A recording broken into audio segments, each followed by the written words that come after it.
जीवन उतना ही नहीं है जितना आप उसे जानते हैं। आपको जीवन की सतह का भी पूरा पता नहीं, उसकी गहराइयों का, अनंत गहराइयों का तो आपको स्वप्न भी नहीं आया है।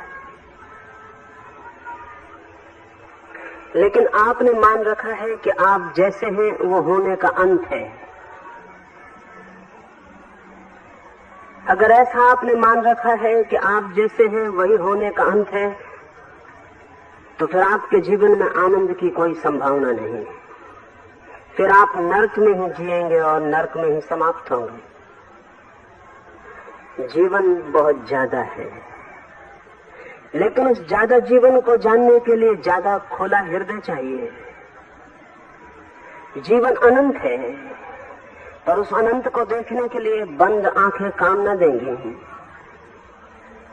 जीवन विराट है और अभी और यही जीवन की गहराई मौजूद है, लेकिन आप अपने द्वार बंद किए बैठे। और अगर कोई आपके द्वार भी खटखटाए तो आप भयभीत हो जाते हैं और भी मजबूती से द्वार बंद कर लेते हैं। मैंने आज आपको बुलाया है, मैं आपके द्वार नहीं खटखटाऊंगा, बल्कि आपके द्वार तोड़ ही डालूंगा। पर आपकी तैयारी चाहिए। आप अगर भयभीत रहे तो आप वंचित रह जाएंगे।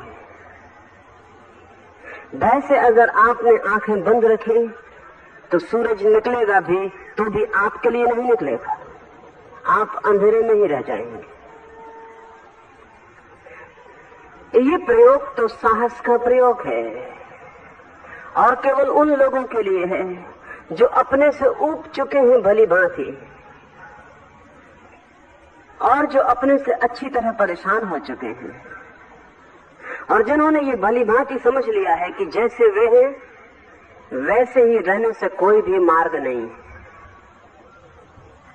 तो बदलाहट हो सकती है, तो क्रांति आ सकती है। सुना है मैंने कि दूर पहाड़ियों में बसा हुआ एक गांव था, खाई में बसा हुआ था, ऊंचाई पर था।